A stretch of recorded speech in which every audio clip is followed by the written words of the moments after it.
E aí galera, muito bem-vindo ao canal do Senhor Biologia. Você que está aí para mais uma aula top, se prepare para a gente falar sobre a origem da vida. Como que surgiu pela primeira vez a vida nesse nosso planeta famigerado? Existem várias teorias que estudam, que tentam explicar isso aí. Vamos ver as três mais importantes. Criacionismo, a teoria cósmica ou panspermia e a teoria da evolução química ou teoria pré-biótica. Se liga na aula, pegue o seu caderno, faça as suas anotações, bons estudos. Toca a vinheta e vamos que vamos!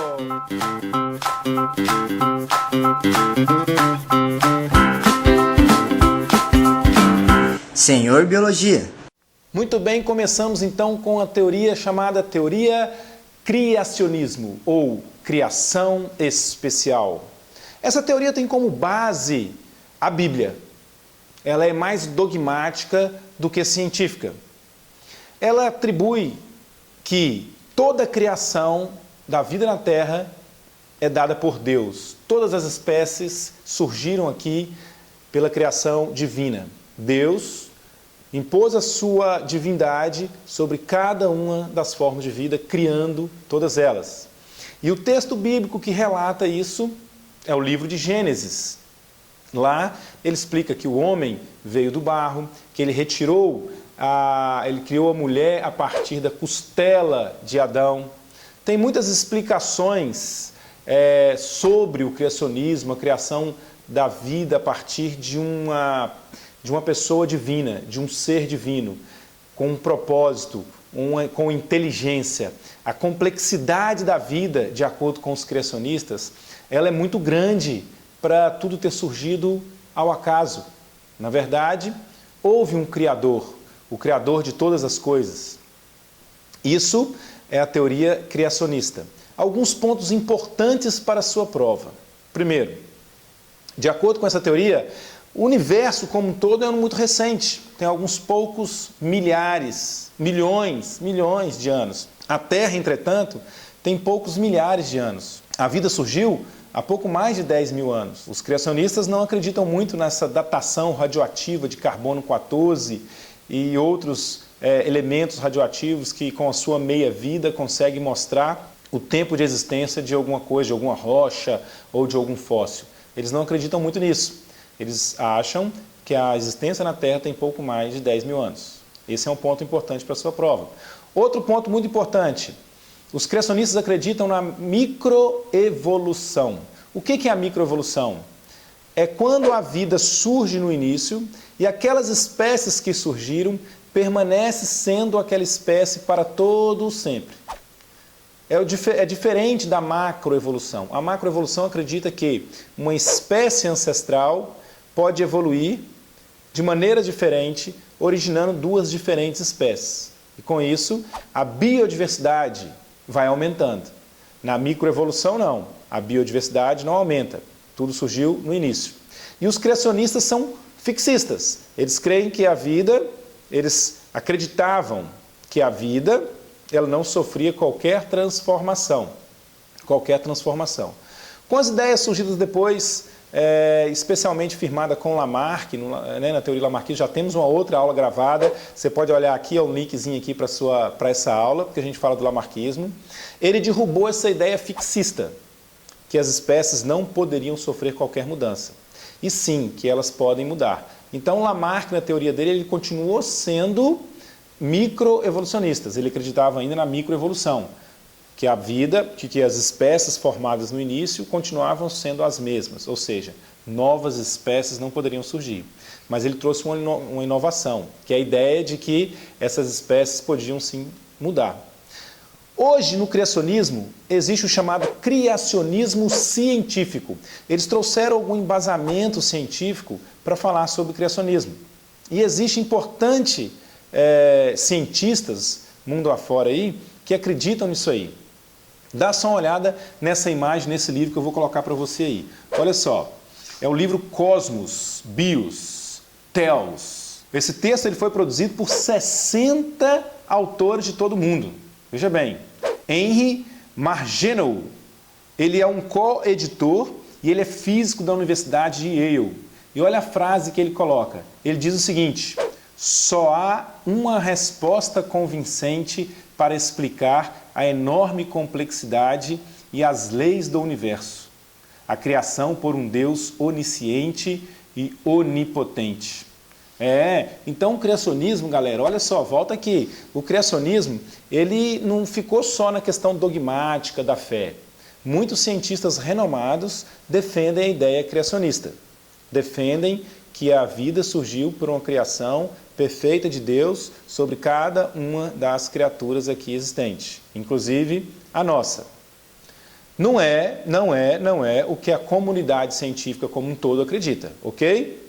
A comunidade científica como um todo não acredita nisso de jeito nenhum. Tem até duas imagenzinhas bem interessantes que você pode ver, vamos colocar ela aí para vocês aí. Aqui está mostrando a ecologia como o homem sendo o centro da criação. Tem até essa brincadeira aqui, ó. Egologia. E aqui, perceba que aqui o homem, ele apenas, perceba que é circular, ele é apenas mais um ser existente entre todos os outros desse nosso planeta. Isso é a ecologia. O homem, o ápice da criação, egologia. O homem, como sendo mais uma espécie presente neste planeta, mais um terráqueo existente aqui, ecologia. Muito bem. Pois bem, senhoras e senhores, isso aí é o criacionismo. A vida na Terra tem pouco mais de 10 mil anos, Deus criou todas as formas de vida, não existe qualquer possibilidade de uma nova espécie surgir, ou seja, a macroevolução não existe aqui, o que eles acreditam é na microevolução. A existência na Terra, a vida na Terra ela é recente, eles não acreditam em datação radioativa, a sua fonte de informação é a Bíblia, e eles acreditam que a grande complexidade da existência na Terra não é possível ter surgido ao acaso. Muito bem, essa é a teoria do criacionismo. Agora sobre a teoria da panspermia, teoria cósmica sobre a origem das espécies. Quem iniciou essa ideia foi Arrhenius. Sabe aquele Arrhenius lá da química que você estuda lá, acho que é o átomo de Arrhenius e tudo mais? Esse cara aí. Ele que trouxe a ideia que, na verdade, as primeiras formas de vida a surgir nesse planeta, elas começaram a partir de matéria orgânica vinda do espaço. Exatamente. Não é que a teoria cósmica não diz que a vida veio do espaço para você acreditar que são ETs que vieram aqui e povoaram a Terra. Não, a explicação é mais séria do que isso. Eles acreditam que moléculas orgânicas presentes em meteoritos, meteoros, conseguiram entrar na atmosfera terrestre, encontraram aqui condições favoráveis e aconteceu toda uma complexidade bioquímica, lembre-se, Arrhenius era químico, toda uma complexidade bioquímica de reorganização dessas moléculas, formando as primeiras grandes moléculas orgânicas e, a partir dessa organização, as primeiras formas de vida. E aí a evolução continuou acontecendo. Ideias que derrubam essa teoria. Primeiro, as condições adversas do espaço. O espaço, ele é um vácuo, não tem o ar. E a aproximação de uma estrela, como o Sol, por exemplo, se está na sombra, é frio demais. Se está sob a incidência dos raios solares, é quente demais e, inclusive, extremamente radioativo, digamos assim, pela presença dos raios ultravioletas ali que pode alterar material genético, pode alterar a molécula orgânica. Então, a subsistência de moléculas orgânicas nessas condições é muito improvável. Outra coisa que tenta derrubar essa teoria e desacredita essa teoria. A entrada de meteoros, meteoritos na Terra, devido ao grande atrito sofrido por esses materiais junto à nossa atmosfera, provoca intenso calor. O aumento da temperatura ali é muito grande, por isso que quando entra o meteoro ele entra pegando fogo. Entra incandescente. Então essas moléculas orgânicas, como proteínas, carboidratos, sofreriam uma completa destruição da sua estrutura molecular diante dessa alta temperatura. Bom, mas a panspermia, senhoras e senhores, tem ganhado muita força dentro da comunidade científica. Muitos cientistas têm entendido que sim, moléculas orgânicas podem ter atravessado a nossa atmosfera, trazidas por meteoros e chegado à nossa Terra aqui. Inclusive, houve registro de meteoros aqui na Terra que nele existem moléculas orgânicas. Já foram diversas vezes sondas sobre grandes meteoros andando pelo espaço afora aí. foi identificada a presença de moléculas orgânicas lá. Então essa teoria tem ganhado força. O que você tem que guardar sobre ela? Que a teoria cósmica ou panspermia é a ideia de que a vida veio de outro planeta. É a panspermia cósmica. Ok, mas ainda não é a teoria mais aceita pela maioria da comunidade científica. A teoria mais aceita é a teoria pré-biótica ou evolução química. Essa é proposta por Oparin, um bioquímico russo, e Haldane, um médico inglês. Cada um, trabalhando independentemente, conseguiu, com as suas teorias, ambas explicar sobre a origem da vida. Muito bem, o que é necessário saber? Olha como a Terra primitiva era. Dá uma olhada nisso aí. De acordo com a teoria de Oparin, a Terra primitiva era extremamente quente. A temperatura era tão alta, que a água não poderia estar ali na forma líquida. Então toda a água existente no planeta, e perceba que a água que existe no planeta hoje é a mesma que existe no planeta desde o início. Lembra dos ciclos biogeoquímicos? A matéria orgânica e inorgânica é sempre a mesma. O que entra e sai do nosso planeta é a energia. Agora a matéria não, ela é a mesma no planeta. Então toda a água existente no planeta hoje é o que tinha no início. Só que a temperatura da Terra era tão quente que toda essa água estava na forma de vapor. Mas lá no alto, essa grande quantidade de água na forma de vapor condensava. Lá no alto, mais longe da superfície da Terra, que era muito quente, essa água condensava e ela precipitava na forma de chuva. Antes de chegar no solo, ela já evaporava de novo e mais uma vez precipitava lá em cima. Então perceba que quando a água evapora, quando a água ela retira o calor do meio, é o que acontece com o seu suor. Por isso que você transpira. A água na superfície da sua pele, quando ela evapora, ela leva embora o seu calor te resfriando. E isso foi acontecendo na atmosfera. À medida que a água ia caindo no solo, ela ia resfriando a terra, ia formando os rios e os oceanos. Os nossos oceanos foram sendo formados dessa maneira. Só que a água presente ali ainda era muito quente. Então, Oparin falou isso, a respeito da água e do resfriamento da terra. À medida que a água ia caindo na terra, ela ia resfriando a terra, evaporava e assim por diante. Pois bem, essa dinâmica de nuvens muito forte, muito densa, e de chuva constante, evaporação constante, tudo isso aí criava um atrito muito grande na atmosfera, e aí, com esse atrito, surgiam descargas elétricas. Então a Terra, além de parecer uma sauna intensa, com alta temperatura, muito vapor de água, ela ainda tinha intensas descargas elétricas. E essas descargas elétricas, elas reagiam com elementos inorgânicos presentes na atmosfera. Por exemplo, gás de hidrogênio, gás de amônio, gás de metano, vários gases que reagiram na presença dessas descargas elétricas aí, e elas formavam compostos orgânicos simples. E aí, esses compostos orgânicos simples caíam sobre a superfície da Terra, que estava começando a resfriar. Mas ela encontrava uma terra contendo uma argila muito quente. Aí entra a ideia de Haldane, que juntou com essa teoria de Oparin.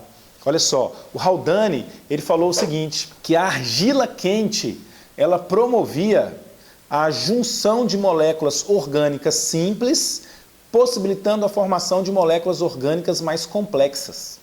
E ele provou isso experimentalmente. Ele provou isso, que isso realmente era possível. Então, o que foi acontecendo? De acordo com a teoria dos dois, essas moléculas orgânicas simples, como por exemplo aminoácidos, na presença da argila quente, elas se associaram formando proteínas. Carboidratos simples foram sendo juntados na argila quente, formando carboidratos mais complexos. Lipídios foram formando cadeias lipídicas cada vez maiores, formando lipídios complexos associados a proteínas, associados a lipídios. E assim foi nascendo as primeiras membranas plasmáticas, formando ali as lipoproteínas, formando ali a bicamada fosfolipídica que compõe a membrana plasmática de nossas células. E dessa forma, uma primeira forma de vida, uma primeira estrutura orgânica isolada do ambiente externo surgiu. Foi dado o nome para isso depois de coacervado.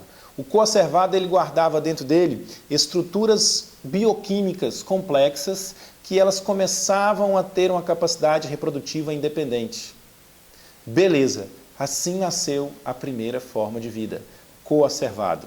Muito legal, né? Agora a pergunta é a seguinte, e aí, como que era o metabolismo dessa primeira forma de vida? Como que ele se alimentava? Ele fabricava o próprio alimento? Ou ele tinha que buscar o alimento em fonte externa? E aí, há algumas teorias para isso. Uma diz, por exemplo, que ele fabricava o próprio alimento. A outra teoria, que é a chamada teoria heterotrófica, proposta pelo próprio Oparin, a ideia é o seguinte. Primeiro, o oceano era uma sopa nutritiva. Muitas moléculas orgânicas se formaram ali, algumas delas formaram os coacervados. Então não fazia sentido uma estrutura bioquímica para fabricar o próprio alimento se nós estávamos diante de uma sopa de nutrientes. Então o que acontecia?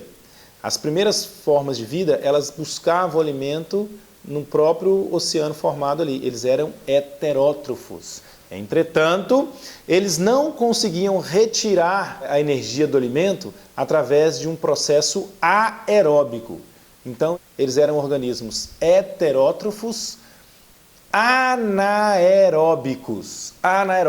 Eles não tinham a capacidade de utilizar o oxigênio no seu metabolismo. Não existia oxigênio na atmosfera, ok? E a quantidade de gás carbônico era zero, praticamente. Só que esse processo anaeróbico de fermentação que essas primeiras formas de vida faziam, elas acabavam produzindo, algumas delas, o CO2. E o CO2 foi surgindo na atmosfera, Posteriormente, numa questão de irradiação adaptativa, se livrar de competição, surgiram os primeiros organismos autotróficos. Entretanto, eles eram organismos autotróficos quimiosintetizantes. As primeiras formas de vidas autotróficas, elas eram quimiosintetizantes. Elas conseguiam fabricar o próprio alimento, mas a energia necessária para fabricar o próprio alimento vinha de uma reação química, ok? Hoje nós temos várias bactérias quimiosintetizantes também. Lá no ciclo do nitrogênio, quando você estuda o ciclo do nitrogênio, lembra das bactérias nitrossomonas, que transforma amônia em nitrito? E aí vem as nitrobacter, que transforma nitrito em nitrato. Por que elas fazem isso? Para fornecer nitrogênio para a planta? Não, elas fazem isso porque elas são bactérias quimiosintetizantes. E essa reação que ela faz, libera energia. E aí ela faz essa reação acontecer para liberar energia e usar essa energia para elas fabricarem o próprio alimento. Legal, né? Pois bem, então, primeiro surgiu organismos heterotróficos, anaeróbicos, depois surgiram os autotróficos quimiosintetizantes, e aí, finalmente, pelo surgimento de um pigmento bem especial, que sem ele a vida na Terra não seria como é, estou falando da clorofila, surgiu os primeiros organismos autotróficos fotossintetizantes, que usavam gás carbônico e depois liberavam oxigênio na atmosfera. E aí houve a grande extinção em massa, a primeira grande extinção, o primeiro grande extermínio de formas de vida. O oxigênio, com o seu poder oxidativo intenso, ele matou muitas formas de vidas aqui. Mas aí surgiu uma estrutura viva bastante interessante que conseguia usar esse poder oxidativo do oxigênio e metabolizar o alimento, pegar a glicose, quebrar a glicose e produzir ATP a partir disso aí. E a eficiência desse organismo foi muito grande. Enquanto os que faziam a fermentação conseguiam 2 moléculas de ATP a partir de uma de glicose, esses que começaram a utilizar o oxigênio conseguem 38 moléculas de ATP a partir da mesma molécula de glicose. Olha a eficiência. Faz a respiração aeróbica. Foi o último tipo de metabolismo a surgir, a respiração aeróbica. E tem uma videoaulazinha minha, olha mais um link aqui, a teoria é a chamada teoria endossimbiótica do surgimento das mitocôndrias e dos cloroplastos. Lá fala como que surgiu a célula aeróbica, o surgimento da mitocôndria, a junção da mitocôndria com as outras células anaeróbicas. Assiste lá. Pois bem, senhoras e senhores, então estamos diante desse cenário. A vida surgiu a partir de uma evolução química que formou a primeira estrutura orgânica independente, que deram o nome de conservado, e a evolução metabólica foi nesse sentido: heterótrofo anaeróbico, autotrófico quimiosintetizante, autotrófico fotossintetizante e heterotrófico aeróbico. Essa é a teoria, é a hipótese heterotrófica do surgimento da vida, ok? Existe a hipótese autotrófica, que fala que a primeira forma de vida, na verdade, foi autotrófica quimiosintetizante, ok? É isso aí, falamos sobre as teorias sobre a origem da vida. Espero que você tenha gostado, a aula ficou meio longa, mas vale a pena, porque para a sua aprovação não tem esforço. Um grande beijo no coração e se liga no canal, não deixe de se inscrever para sempre receber as novidades, ok? Abraço, fui! E aí galera, você que ficou aqui até o final, um bônusinho para você. Stanley Miller, aluno de Harold Urey. Esse cara fez um experimento muito massa. Ele conseguiu bolar uma vidraria interessantíssima na qual ele colocava água, fervia essa água produzindo vapor de água em grande quantidade. Num recipiente completamente fechado, ele conseguiu colocar lá os elementos químicos, as moléculas químicas que Oparin falou que tinha na Terra primitiva. Ele colocou lá gás hidrogênio, gás metano, ele colocou lá gás de amônia, pôs tudo aquilo lá e colocou 2 centelhas, olha aí os experimentos, colocou 2 centelhas de ferro, 2 barras de ferro, formando uma centelha elétrica ali, simulando os raios. Olha que fantástico. Então, diante de um experimento, de um sistema fechado no qual ele pôs apenas moléculas inorgânicas, ele conseguiu botar aquilo tudo ali para reagir e formar a partir dela moléculas orgânicas. Realmente, ao final lá no gotejamento, lá, na hora que ele foi analisar o vidro, o que tinha lá? Tinha aminoácido, tinha carboidratos simples, tinha moléculas de lipídios simples. Olha que interessante, ele realmente mostrou que se naquela terra primitiva existiam aqueles gases e houve descarga elétrica, realmente poderia formar compostos orgânicos. Foi fantástico esse experimento dele para a química, que foi a segunda vez depois de muitos anos que conseguiu obter moléculas orgânicas a partir de moléculas inorgânicas. Relembrando o que foi feito há muito tempo atrás com a ureia, a obtenção de ureia, uma molécula orgânica que foi obtida a partir de uma molécula inorgânica. Muito bem, grande valor para a química que teve esse experimento de Stanley Miller. Mas olha só, hein? Ele provou que Oparin estava certo? Cuidado, as ideias de Oparin é uma hipótese.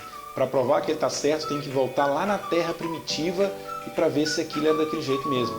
Para transformar aquilo numa teoria, numa lei, por exemplo, sobre a origem da vida. Por isso que ela fica ainda no campo da hipótese e por isso que existem tantas teorias que explicam a origem da vida, que é uma coisa que não dá para provar. Parabéns pelo sucesso, parabéns por ter ficado até aqui. Beijo e aguarde as próximas aulas. Fui!